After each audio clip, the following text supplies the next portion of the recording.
Okay, so we all know that fashionable statement that all the teens are wearing nowadays.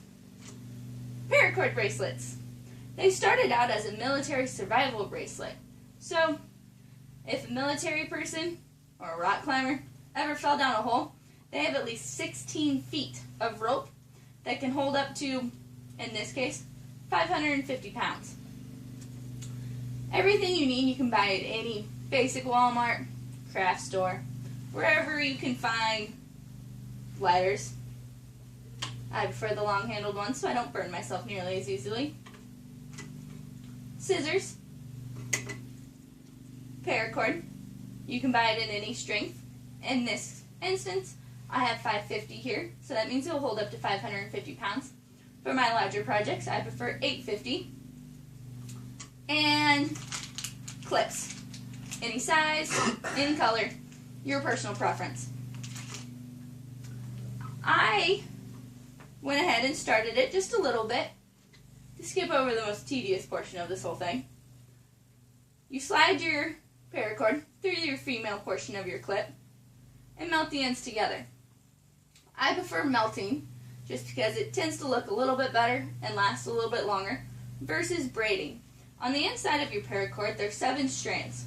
You can braid the 7 strands together and it should hold just as well. I just don't think it looks as well. I'm going to now clip the male portion onto my female portion. Find the ends of my paracord. And put them facing up. Opposite direction of what most people would think.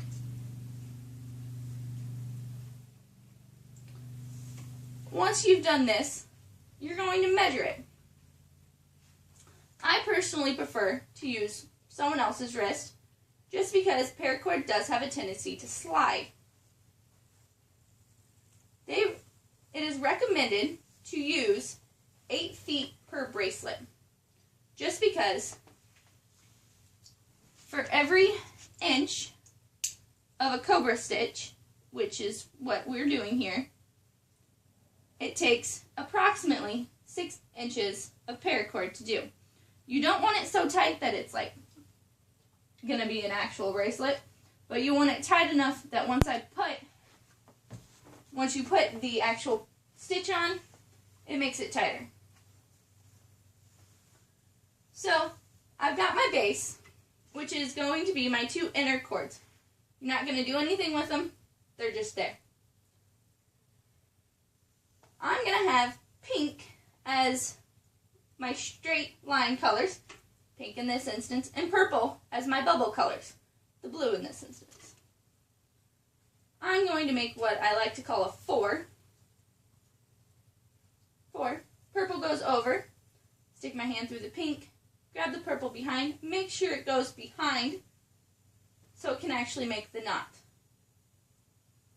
You're going to pull it tight. The first stitch always looks just a little different. Some people will tie knots around your 2 base cords so your slides don't move up and down. You're going to keep going. I'm doing this backwards, so it's a little weird. And you're just going to keep making your knots tight and go all the way down your base. I'm going to fast forward. So we're going to say that I've gone all the way down to my base.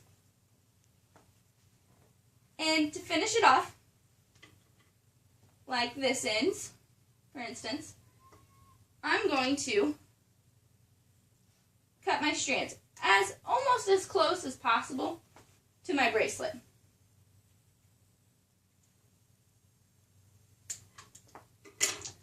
This is where I recommend anyone under the age of 10 has parental supervision while doing this, just because there's a good chance you might hurt yourself.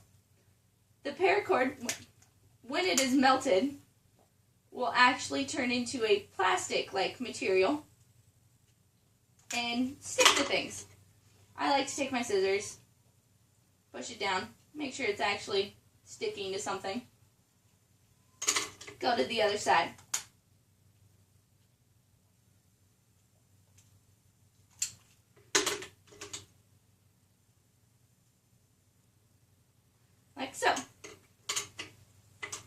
instance where I told you to always use the same color over and over and over again when going straight across, we'll make it into a straight line.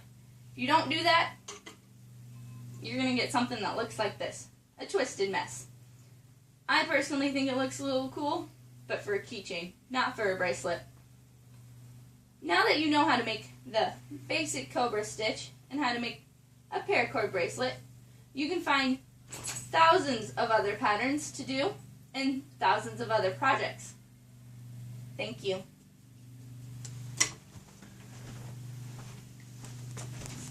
So they actually did use those